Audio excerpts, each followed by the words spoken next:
Kaibigan, welcome to my channel, Jun Giray TV. Kaibigan, isang pinagpalang tanghali sa kaibigan. Kaibigan niyong tanghali, kaibigan, samahan niyo ako magre-review tayo ng vegetable noodles. Ayan, no? So, titingnan natin, kaibigan, kung ilan ang magiging glycemic load, no? Ng vegetable noodles sa loob ng 30 minutes. Ayan. So, ulitin ko po, glycemic load lang po ang ating kukunin, no? Magkaiba po yung postprandial sa glycemic load within 30 minutes. Ayan. So, ito po yung ating gagawin. Uubusin ko lang po ito, no? Ito ay good for 2 servings. Pero para hindi na tayo magtimbang-timbang, yung buong balot ay uubusin natin kainin. No? Mukbang tayo ngayon. Ayan. So, samahan nyo ako at tayo ay magluluto muna. Ayan. So, simple lang ang gagawin ko, kaibigan, no? Kukuha lang ako ng kalahating cup ng adobo doon sa aming pananghaliang ulam na adobo. Tapos, dadagdagan ko lang ng 2 cup na tubig, no? So, depende na sa'yo. Pwede mong lagyan ng sabaw o dami-damihan mo yung tubig. Gawin mong 4 na cup, no? Kasya naman siya. So, wala namang problema dahil absorb lang naman yan ng noodles, no? So, dadagdagan ko lang ng kunting asin yan para medyo matikman ko din yung lasa na tamang-tama lang, no? So, pakukuluan ko lang yan at palalambutin pa lang kunti yung karne. So, walang masyadong ingredients dahil galing na yan doon sa adobo na aming pananghalian, no? Yan, ilalagay ko lang yung noodles. At kaibigan, gusto ko lang yung dry na luto, no? So, yan. Depende na po sa'yo kung medyo gusto mo ng may tubig, okay lang, o may sabaw.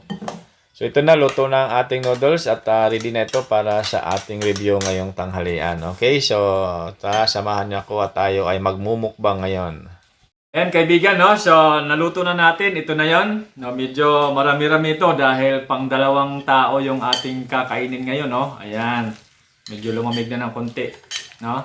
So, vegetable noodles po yan. Pero bago po tayo kumain ay magsusukat po tayo ng ating blood sugar. Okay? So, ayan.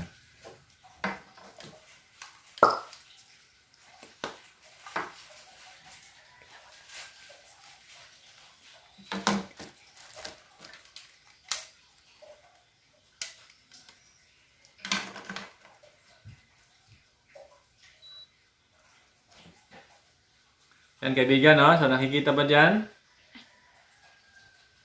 Yan. Okay na? Okay na? Okay, so ang ating sugar ngayon ay 113 mg per deciliter. Ayan. So, kakain na tayo ng ating vegetable noodles. Ayan. So, marami-rami ito, kaibigan, no? Tama, lumamig na.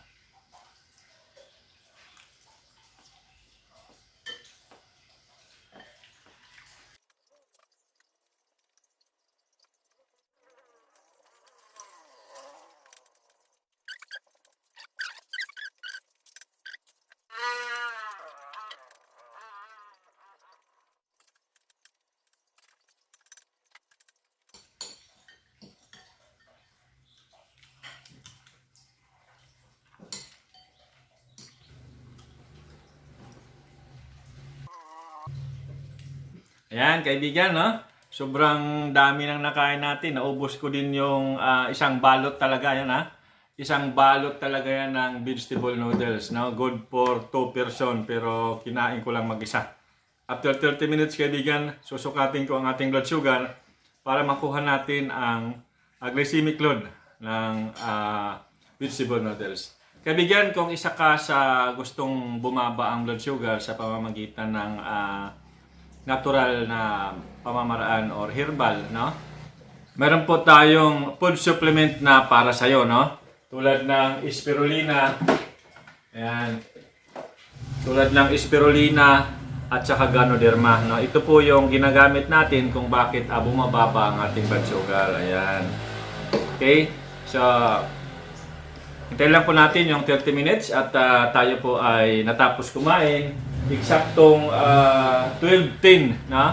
So mamayang 12:40 magsusukat tayo ng ating blood sugar. Okay? So, abangan nyo lang po.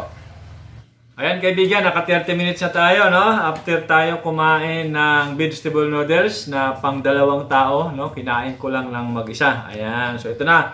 Malalaman natin ngayon kung ilan ang glycemic load ng vegetable noodles. Okay, ito na.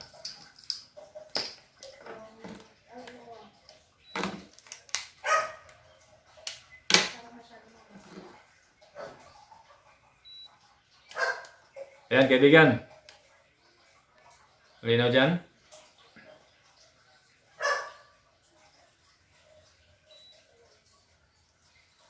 Okay, so 241 milligram per deciliters. Okay? So 128 milligram ang increase ng ating blood sugar within 30 minutes. Salamat sa inyong panonood, no? So medyo malaki talaga dahil buong balot ang kinain natin. Ayan.